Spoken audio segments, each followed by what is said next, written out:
that one strand is old and one is new, but we just can't see the two strands, one is old and one is new. So somebody has to prove it that one is old and one is new. So semi-conservative DNA replication, that the replication is semi-conservative, was proved by scientists Meselson and Stahl. They did an experiment on bacteria E. coli. Now let's understand the experiment. Before we understand the question, experiment, also understand like this is the setup of the experiment. The setup includes a conical flask having the culture media with N15. You can see that here the N15 media means it is heavy nitrogen bases here in this media, and this conical flask, you can see there are lighter, that is a normal nitrogen bases with mass number 14 are in this media. And if in both the medias E. coli bacteria is allowed to grow, definitely in this media, all the E. coli's will have the DNA with their nitrogen bases with heavy isotope. And the DNA in this culture media will be with normal nitrogen bases. Now the experiment is going to start next, but also understand that the E. coli takes 20 minutes to multiply. It doubles every 20 minutes. So after 20 minutes, 2 will become 4, 4 will become 8, and so on. So what is the experiment? Like here we're going to understand that whenever you see a DNA replicates, the two daughter DNAs which are formed, in them one strand is old, then one is new. This is basically the meaning of the term semi-conservative. So we're going to check that now. Now, again, the principle of the experiment is based on centrifugation, the molecular weights of the DNA. Now, if the heavy nitrogen bases are present in this setup, so the DNA present in this N15 media also will be heavier as compared to the DNA with normal nitrogen bases. So heavier DNAs during centrifugation will take lower levels in the test tube consisting of concentrated cesium chloride density gradient medium. And you notice in that test tube, the N15 DNA has taken lower positions because of the heavy weight.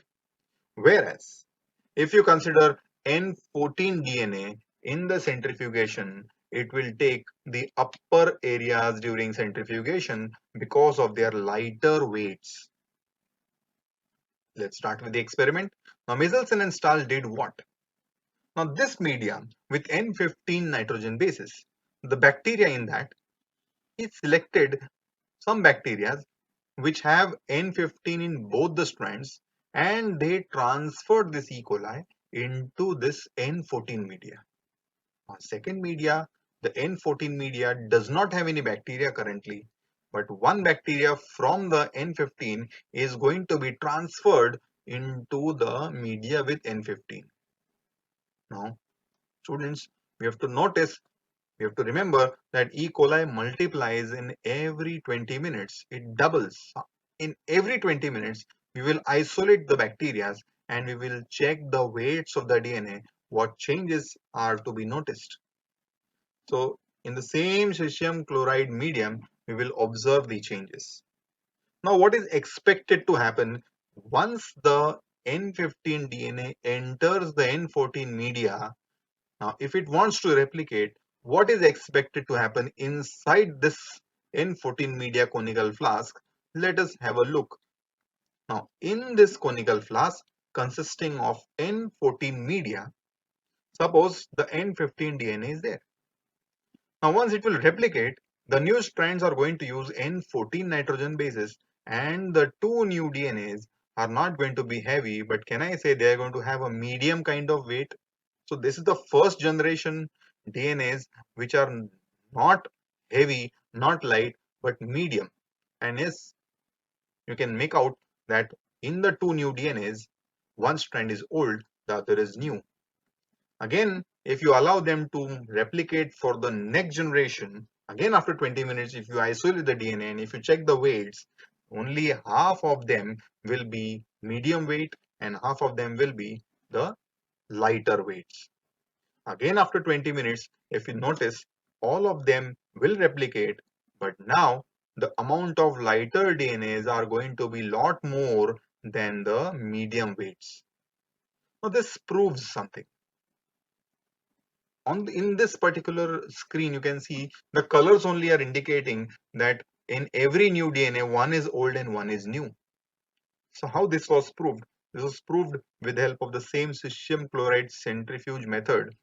In this, the templates are N14 and 14 are going to be light, are appearing in blue color.